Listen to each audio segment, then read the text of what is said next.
আসসালামু আলাইকুম। সম্প্রতি আপনারা একটা নিউজ দেখেছিলেন সোশ্যাল মিডিয়াতে, সেটা হচ্ছে মালয়েশিয়া ২ বাংলাদেশির মরদেহ।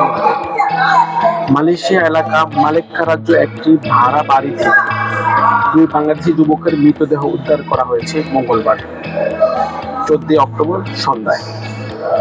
প্রত্যক্ষদর্শীরা জানান, এই ঘটনার ঝগড়ার শব্দ শোনা যায় তার রুম থেকেই। পরে এক রুমমেট ফিরে এসে দুজনকে মৃত অবস্থায় দেখতে পান।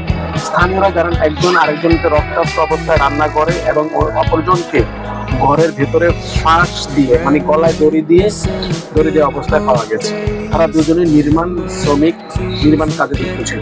এখন মূল কথা হচ্ছে, প্রিয় মালয়েশিয়ান প্রবাসীরা, আপনারা জানেন আমরা মালয়েশিয়াতে আসছি এখানে কাজ করার জন্য। এটা আমাদের নিজস্ব কোনো দেশ না বা আমার নিজের বাপদাদার ভিটা না। আমরা এখানে আসছি কি কামলা দেওয়ার জন্য।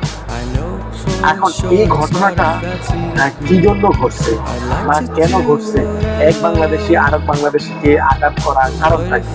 যে কোনো একটা সমস্যা তো অবশ্যই থাকার কথা বা আছে। কেন বা কি জন্য আমরা একজন আরেকজনকে আঘাত করবো, একজন আরেকজনকে 21টা ছুরির আঘাত করে?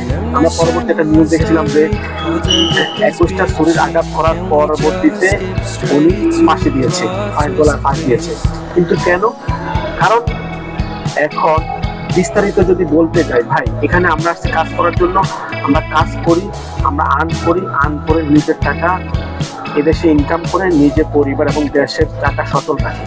কিন্তু তার জন্য কি এখানে এসে আপনারা ঝগড়াঝাটি কিলাকিলি, একজন আরেকজনকে মারবেন, গলায় ফাঁস দিবেন? আসলে এগুলো কোনো আমাদের দেশের জন্য ভালো কিছু বয়ে আনে না ও আমাদের দেশকে আমরা ভালোভাবে রিপ্রেজেন্টেটিভ করতে পারি না এইসব কারণে।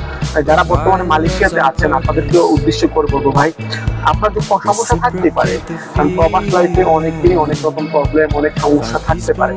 তাই না যে একজন আরেকজনকে মারবেন, একজন আরেকজনের সাথে খারাপ ব্যবহার করবেন বা একজনকে মেরে ফেলবেন, এগুলো কিন্তু ঠিক না। তাই আসুন নিজেরা নিজেদের ঐতিহ্য ধরে রাখি এবং নিজের দেশকে ভালোবাসি। আসসালামু আলাইকুম।